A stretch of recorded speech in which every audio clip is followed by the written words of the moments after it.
Hey guys, welcome back to Total Tactics FPL. It's Fran here, and I'm back with a Game Week 4 cheat sheet. Starting off with the midfielders at the 4.5 to 4.9 price range, I've actually removed Bailey, and that's simply because Aston Villa's games are terrible, and I don't like the fact that Gerrard is constantly rotating formations, and Bailey might miss out in situations when Ings and Watkins start. Another thing to add is he is slightly more expensive, and I just don't see the value of going for Aston Villa players given their fixtures being so poor. As far as Pereira and De Silva, these are two options that I've kept here because I can see opportunities for why people want to keep them in their team. De Silva is a weird option here because he's not at 4.5, but he does have really, really good fixtures. So if you're in a team situation where for the next few weeks you actually see yourself playing Nico Williams or Andreas for whatever reason consistently, then you could actually just play De Silva instead because the fixtures are better on paper and he probably might be a little bit more interesting given Brentford's opportunity to score for some of the weaker opponents they have on paper compared to the ones that are at Fulham and Nottingham Forest disposal. One thing about Pereira though, and why he remains as a top option, is because there's no reason to move off of him. He's at 4.5. He has fantastic fixtures from game week 8 onwards, and he just fits in line with a lot of people who want to move and wildcard into him. There's just not really a reason to go for any other option at 4.5 than Andreas. You could obviously move into other 4.5 and 4.4 assets in the game, but that's really if you're moving into a 5-back or a 3 sort of forward formation. So those are your opportunities, and I don't see the point of really illustrating who's 4.4 or who's 4.5. You could look at players like Reed and Lavia. They're only going to get you 2 minutes per game other than in an exceptional game week, and there's no reason to talk about someone who just plays 90 minutes. I mean, that's the eye test. As far as 5.0 to 5.9, you have Aronson moving towards the top. The reason why is I see him nailed in this lead system, and I think he is one of the go-to players within Jesse Marsh's system. As far as Sinistera, he did score in a cup game, and he might find his way into the team, but I don't really see him deposing any of the players currently. A lot of things are gelling right now for that front four. As far as Aronson, he's great at pressing, probably a more creative player than someone who's a goal scorer, even though he did find his way to scoring versus Chelsea by causing a mistake up from Edouard Mendy. But at 5.5, you can't really say he's a poorly priced asset. I think Leeds assets, especially with the way that they're looking both offensively and actually even defensively, I would say they're underpriced. And similar to Brighton, you probably have a steal here with an Aronson. As far as Gross and McAllister, they're a little bit different. Gross and McAllister, the general consensus I would say about Brighton attackers is there's no clear talisman game to game. There's obviously patterns of play, interesting options like Welbeck, but no one is really the focal point, similar to the way it used to be with Mopé in years past. I would say the attacking burden is actually shared collectively, and that's sort of why I'm not too interested in them as assets. I'd only really price Brighton options as tier 2 unless the option like Trossard, for example, continued to show really good performances week to week, and I can see him, for example, moving into a tier 1 option because he has that sort of ceiling. As far as options like Gross and McAllister, I feel like they're almost placement holders here at this point in FPL because the fixtures are so good, and heading towards a game week 8 wildcard, you might not really need to spend a transfer moving away from them unless you wanted to catch the upside of a team like Leeds, who might be a little bit more interesting from the attacking point of view. As far as Eze and Gray and Gordon, I just don't like the fixtures between Crystal Palace and Everton. Everton are a much worse team than Crystal Palace, and that's the main thing going against options like Gray and Gordon. Gordon might also be transferred to Chelsea, so that will impact things, his minutes for sure. I wouldn't really be tempted in going for Gordon for now because we know this Chelsea team struggles to score. As far as Gordon within the Everton team, he probably was the more interesting asset versus Nottingham Forest, but Nottingham Forest also have posted some of the worst defensive stats in the league, and I think the fact that it took until the 88th minute with a Hail Mary Pickford pass and a great Demarai Gray run to actually break the clean sheet versus Nottingham Forest tells you more than enough about how weak this Everton team is, both on the defensive and attacking end in terms of creating significant chances, and I don't see them boding well. Gray did once again score in an FA Cup game today, or not an FA Cup, but an EFL Cup game, but I just don't really see what the value is in going for Gray. He does seem like a great short-term pun, and I'm happy for any managers who managed to get the goal from him versus Nottingham Forest, but I would never really rank him as a tier 1 option simply because the team is too weak. As far as Crystal Palace, I do think they're a fantastic side, but the fixtures are still very, very strange. And unfortunately, you're still going to be looking at benching him, for example, in the City game coming up, and maybe even the Newcastle game in the future.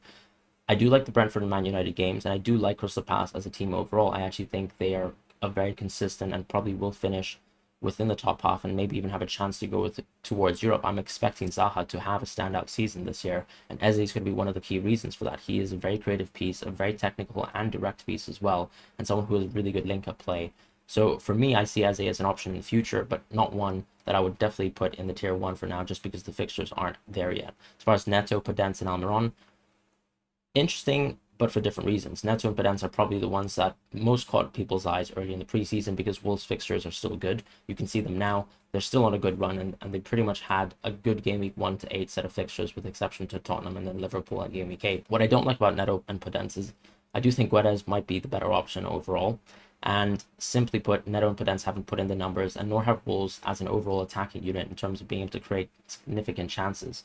Their finishing is also a little bit lacking, and I just don't see the option of Neto and Podence. They're options that I would say are worth moving out of potentially after the Southampton game if you really want to keep them that long. But I can already expect that most managers have already moved off from these pieces. As far as Almiron, he's a surging asset. He does have a Liverpool game that's tough, but at that sort of 5.0 or 4.9 price, you are looking at someone who does play very good games and could be benched and rotated with some other assets in the game. So Andreas, for example, does provide decent rotation with Almiron. We saw that when we discussed Almiron, or rather Trippier's ability to rotate with Andreas. Why not even consider the rotation between Almiron and Andreas? I see this as an option to go with one of the more interesting assets, someone who's posted really, really good attacking stats so far, and especially with maybe Callum Wilson's potential injury, could find more chances to score going forward. So I do like Almiron as an asset, but I'm kind of putting him in tier 3 for now because I don't like the fixtures and I don't see him being the clear focal point for Newcastle just yet. As far as the 6.0 to 6.9 players, nothing's really changed significantly here, but I have added Harrison to the list. His creative numbers can't be ignored, and I do think this Leeds team really are the real deal when it comes to attacking. Their press is something that a lot of teams will struggle to deal with early on in the season. I think as teams find more footing, get better at stopping press, get more cohesive when it comes to being able to pass out of the back, and so on and so forth, then potentially you'll see the effectiveness of this Leeds attack fall off, similar to in the previous Bielsa seasons. But for now, I think they're firing on all cylinders, and there's no reason to not look at Harrison as an option, particularly if you're priced out of someone like Rodrigo. Rodrigo is more interesting because he is clearly the focal point of the team, especially with Bamford being out. But even with Bamford reinserted into the team, I'm still expecting Rodrigo's minutes to be strong. He ultimately has been the more clinical attacker and someone who is in form. I just can't see the manager really dropping him, and that's simply how I feel about that. Even if Rodrigo was to slowly lose his minutes and slowly lose confidence, I don't really see the manager rotating him consistently out of the team until, let's say, game week 8/9, which is a perfect opportunity to go for a short-term Rodrigo gamble, even if you don't think he's going to be a better option than, let's say, Luis Sinisterra by game week 8. As far as Odegaard and Trossard, these are options that we've looked at consistently from the start of the season, and we did from the outset say that they're very well priced. What does appear to be the case, though, is Martinelli and Rodrigo are super interesting still. Price-wise, I think Rodrigo, especially if he's on penalties and if Bamford is slowly eased in, you could see so much more upside from him as an asset compared to someone like Trossard, who has to share some of the set-piece duties with someone like a McAllister who's taking penalties. And that's sort of, it goes back to the point about these Brighton midfielders sharing their offensive and attacking burdens and therefore not being super interesting as individual assets to go for. Rashford is more of a wait-and-see asset for me. He had a great game versus Liverpool, but you still want to see what he does in the Southampton-Leicester game, especially since the Arsenal game is so close as well. I just don't see the horizon being fantastic with Rashford for now. I'd probably more consider him towards game week 8 and beyond after that Crystal Palace game, thinking about maybe wildcarding into an option like Rashford. I just want to see a little bit more form from him, a little bit more consistency from this United team, especially when they're playing non-derby games. As far as St. Maximin, he probably rises as an option. He's a new option here. And I've always mentioned that St. Maximin always looks a little bit more interesting when Callum Wilson's out of the team. So we'll have to kind of stay tuned to the injury situation with Callum Wilson, because I do think St. Maximin could be rising within our midfield transfers. Ultimately, the Liverpool game is something that's a little weird. I think you need to have a rotation option for there, and therefore it just doesn't seem like you want to go to St. Maximin until after the Liverpool game. After that, I think it's smooth sailing, and potentially if, let's say, an option like Rodrigo seems to be boring, if he doesn't do very well versus Everton, and you don't see the trajectory of Leeds being good for whatever reason, that's obviously not the case for now, but let's say if you're even bored of the Brighton options, you could simply move into someone like St. Maximin if he is electrifying and he is continuing to show very, very good form. Moving on to the second half of the midfielders, Gundogan is someone who rises to the top of the rankings. I prefer him to Bernardo, and the reason why I've not moved Bernardo is because I still see a lot of opportunities in games for Bernardo to play almost a sweeping CDM role, which I've seen several times this season. And even though he's had quite a few attacking contributions, I do just prefer the overall presence and positioning of Gundogan when it comes to the attack and the amount of chances you're actually getting out of both players respectively. Bernardo's expected goal involvements have actually increased this season, but there still have been some games where he's playing almost a Thiago-like screening role when he was playing Bayern Munich, and that's sort of why I'm not tempted to Bernardo in the short term. I much prefer Gundogan in his attacking position, his license to actually move in between the lines and actually act as a final attacker alongside Haaland, who becomes the more central threat. As far as Zaha, he simply is one of the best assets in the game because he's so well priced. After these really, really tough games, such as Liverpool at Anfield, Arsenal, and even the City game, he just seems to go on a golden run, even despite having to play Newcastle at St. James Park. The fixtures aren't really something that I would say are a sticking point for Zaha because he is such an elite talisman, very similar to Tony, where at that price point, taking penalties and even especially being in the midfield position for quite a defensively astute team, I just like what Zaha presents on paper to you as an asset, and he's really, really cheap. So an easy downgrade away from players like Saka, which also probably gives you enough money to upgrade some of the defenders that you'd like to move into, especially interesting options like Perisic, which have arisen within our teams. As far as Sancho, he's someone who also rises within the cheat sheet too. Sancho had a fantastic game versus Liverpool. For some reason, made Virgil van Dijk turn into ice as well in the Old Trafford game. I just don't like how we have to wait a little bit more to see how United perform maybe versus some weaker opponents potentially away from home, see what the opportunities are, how good they are in terms of their press, their continuous fighting for these second chances. I know Ten Hag has shown a lot of man management so far in terms of getting this squad cohesively acting as a unit, defending much more solidly without Maguire and Shaw. But I'd like to see what happens. I'd like to see the addition of Casemiro, how that bolsters things, how that might change things as well. And I'd like to see whether, of course, Rashford might be even a better option than Sancho just because of the price differences. As far as the 7.9 plus options, Diaz and Saka have both dropped this week. And the reason why is because I just don't see any clear option here being the best. Unfortunately, with Diaz and Saka, you have both players who I would say haven't been showing the form that we expected. Diaz more so the case where even though Liverpool have been posting very good offensive numbers, they're not the same numbers that we saw in the previous season where players like Jota, players like Diaz were still at the very, very top of the expected goal involvement charts. Diaz is still somewhere about above there, but probably not worthwhile of a 7.9 price. He just simply hasn't been that interesting as an attacking option. And I think this team does sincerely need a kind of midfield replacement for someone like a Milner, for someone like Henderson as well, potentially even Firmino, who, especially with Darwin not being able to play in these games, you can see that his second touch is very, very lacking, and therefore the opportunity for Liverpool to create interplays in the attacking areas is a little bit lacking because you have players like Milner who are occupying central positions, even Firmino, who's always really well positioned, but not fast enough to actually create lightning quick counterattacks that this Liverpool team needs to sort of live off of at times with the kind of brilliance that they have within the attackers of Diaz and Salah. So that's why Diaz has fallen in priority for me. He's an absolute keep for the Bournemouth fixture, but going to Newcastle, going to Everton, I've listed them as green for attacking, but we could even expect this Liverpool team to continually get worse and potentially those fixtures no longer look green on paper. As far as Saka, I do think it's actually worthwhile to say that this season, Jesus is a clear focal point of the Arsenal attack. He's been someone who's been instrumental in creating attacking displays and also someone who's shown much better finishing than we probably expected based on his City performances in the past. And what I don't like about Saka is his expected goal involvement has dramatically dropped. So from a statistical point of view, there's already a little bit of an early basis to say Saka might not be as interesting as an asset this season as he was in the previous year. Obviously, yes, in the previous year he was very underpriced, but just comparing how interesting, how attacking he is year on year, irrespective of price, you can clearly see there has been a bit of a drop within Saka. With Maddison and options like Kulusevski and Foden, I actually think they're more X factors than both Saka and Diaz. They're probably one of the focal points within their attacking teams. And one of the things that makes me think there's still tier 2 options as opposed to tier 1 is for Maddison, the fixtures and how poor Leicester squad has been overall. You saw how weak their bench is, especially when you saw them play in the EFL Cup game and they were taken to penalties by a League 2 team. That clearly shows there's a lack of, I would say, of a deep squad within this Leicester team. As far as Kulusevski, he's someone who will probably be expected to have great games or every 2 to 3 games in my opinion. And even though the focal point is going to be that left-hand side attack with Perisic and Son, hopefully with Son picking up more form, Kulusevski does become the odd man out and someone who I would say doesn't get as much defensive attention as he actually deserves.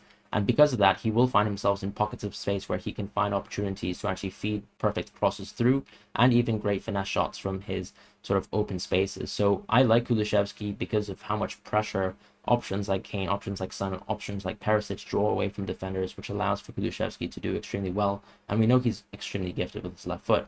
As far as Foden, though, he's always someone who definitely passes the eye test for me. It seems like Pep hasn't been the biggest admirer, I would say, of his performances so far, and I think that does affect his expected minutes. I sort of prefer Gundogan as well in terms of the interesting attacking positions he occupies just through the runs that he makes, whereas Foden is someone who probably gets a little bit more of the ball and gets more touches within the system when it comes to attacking positions, but probably isn't, I would say, the piece who's always going to be there to finish attacking players. And that's sort of why I don't like Foden as a tier 1 option for now, especially when you have interesting options like Gundogan at a cheap price. As far as Mount and Bowen, both of them have fallen. That's coming down to fixtures and form. As far as Mount, he still has great fixtures ahead of him, but the form just isn't there. For Bowen, it's a bit of both for this West Ham team, and the fixtures getting progressively worse. Even though there was a little bit of, I would say, a short-term gamble to go with West Ham, they just have looked terrible, especially from the attacking point of view. And my estimations on all the other assets remains perfectly the same. So no real reason to move away from options like Salah and De Bruyne. They're still the best in the game to me, even though Salah has been playing for a Liverpool team that have been struggling. I would say the fixtures are just too good, and he still remains as a fantastic captaincy option, especially in game week 4, where I imagine that his effective ownership will be sky high for a just reason, because Bournemouth seem to be one of the relegation favourites for now. Next up, we actually have the forwards in FPL, and I would say this is another position that really hasn't changed very much. The reason why is because I think we were on the money when we initially predicted options like Toney and Mitrovic to be the best assets going forwards, even from the start of the season when we had some relatively tough games for Fulham and a beautiful run for Brentford that we said was justifiably priced alongside Toney, and the fact that he's such a talisman for that team. So in my opinion, the only change really has been some differentials have been popping up. Players like Adams and Mbumo and Solanke and more are around that territory where you don't really want to think about them now, but it's just worth keeping, your radar on them. And Mbumo is someone who I just don't like. I mentioned that the move towards the forward position for him has really struggled to justify his price as an asset, and especially since he's only interesting with penalties and Toney's perfectly fit, there's no reason to consider him as an option. As far as Adams, though, he is someone who, on the other hand, has been showing some relatively good form, both scoring in cup games and in the Premier League. And because Southampton have some tough games going ahead with Man United and Chelsea, there's no reason to think about him now. But if you wanted to go differential away from Mitrovic, maybe around game week 6 and 7 before you move into Mitrovic, I mean, he could be a short-term punt that you'd like to play around with. It really just depends on whether he gets consistently more minutes, and it seems like Hasenhüttl has found a way forward with the Southampton team that I would say have been relatively poor, with exception to that second half sort of surge versus Leicester, but we know Leicester to be one of the worst teams right now, unfortunately, on paper and on form. As far as Solanke and Moore, still very, very weird fixtures. Yes, it gets better after game week 4 versus Liverpool, but I'm still not seeing enough from this Bournemouth team to suggest that they're going to be an interesting attacking side. Definitely an avoid for now. As far as other options, you need to just keep on track with the Wilson injury. It seems like he might be out for a while, and it also seems like Isaac might be joining Newcastle. He might be someone who joins the cheat sheet in due time. Watkins is still somewhat interesting because the West Ham game is a very good game on paper, but after that, it's probably time to say goodbye to Watkins. And he does occupy, I would say, a slightly more inflated price in FPL compared to some of the other forward assets. For example, if I was just comparing whether I'd like to keep Toney in game week 4 or Watkins, it's simply Toney. Everton is still, for me, a better fixture than West Ham. As far as options like Havertz, Vardy, and even maybe just to talk about Darwin briefly, I think because Firmino looks so poor lately that Darwin will actually resume to be one of the best assets in the game as soon as Firmino gets deposed and Darwin is actually allowed to play football after the suspension is over. As far as Vardy and Havertz has been, I mean, both of these assets haven't been especially interesting. I would say they've had decent fixtures where we would have expected a little bit more so far, and they haven't shown it this season. They're both considered to be focal points of the team, but I would say for Leicester, it's still actually truly Maddison, and for Chelsea, it's still truly Sterling. But nothing so far from these very, very poor attacking teams. And we know that there's a lot more to come really from the Chelsea fullbacks. The one thing I would say that draws back from the Chelsea attack this season and last is that Cucurella probably is slightly worse of a shot taker than a Chilwell, who found really great form before he actually had an unfortunate injury last season. So that's sort of the situation with these two teams, and definitely assets that I wouldn't like to touch, but I would still bracket them as differentials, because if you want to go for a kind of short-term swing with some options like a Havertz, for example, then I can understand that, but it's very, very punty and probably not the right way to go. With the defenders, there aren't really many changes here. At the 4.0 position, you have someone like Emerson added into the sheet. The reason why he's here is because he might potentially replace Cresswell in the future. He's not going to take those minutes now. He's not going to start. The fixtures are still terrible for West Ham, so he's one to look at on the periphery.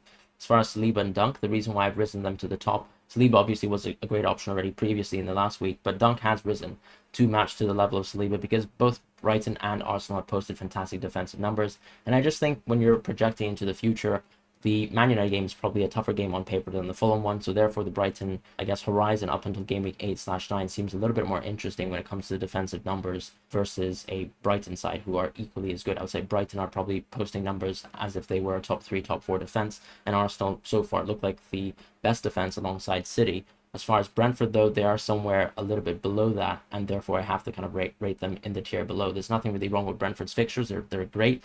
But I would probably not go differential here, and just prefer to stick with Brighton assets over Brentford ones for now from the defensive positions. As far as Sessegnon and Sanchez, they're interesting for different reasons. Sessegnon provides a lot of upside as a gamble if he's able to start over Perisic, particularly in midweek fixtures. You might even find the opportunity to play him, let's say, in the West Ham game if he gets to start there, especially if you see Perisic starting versus Nottingham Forest. That could be a great midweek rotation opportunity.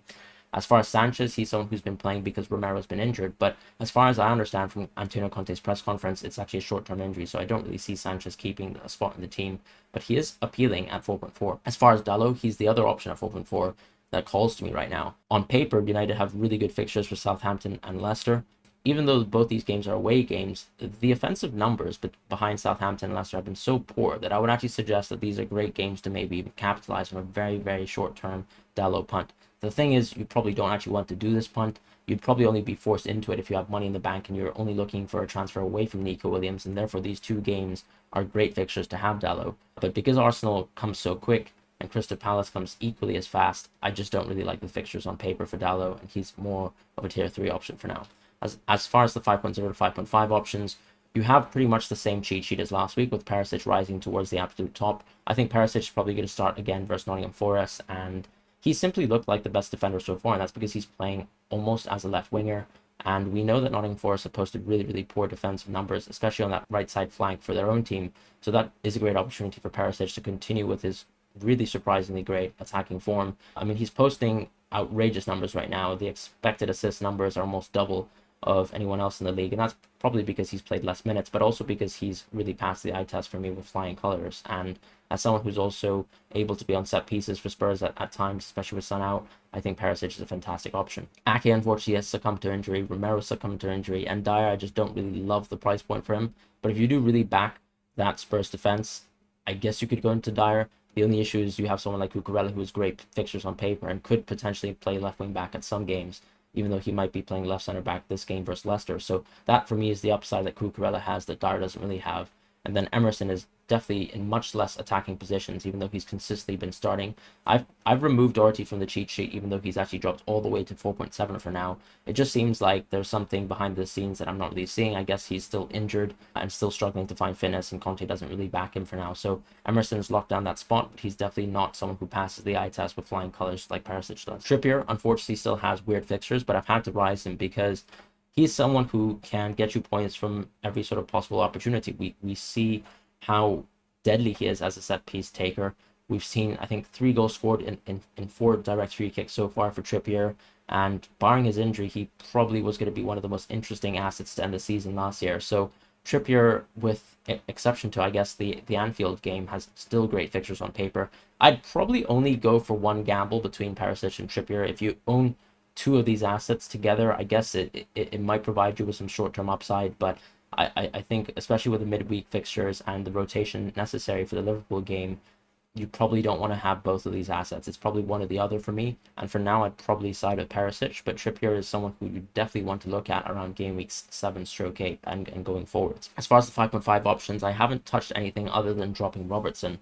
I made a little bit of a video on a Game Week 4 preview this week, and I outlined the numbers between Trent and Robertson. Robertson is almost at half the sort of efficiency offensively as Trent, and there's no reason to move away from Trent, but there is seemingly a reason to move away from Robertson. Part of that too is because the defense has been so poor, which has also subsequently created another fall with Van Dijk too. I just haven't liked what I've seen so far with Matip and Konate out. Joe Gomez for me is not a great replacement, and you still have so many defensive fragilities here with Fabinho not finding form, not getting consistent minutes, the midfield not controlling, I would say, the ball as often as it did, and also Van Dijk potentially even showing some weak individual form himself.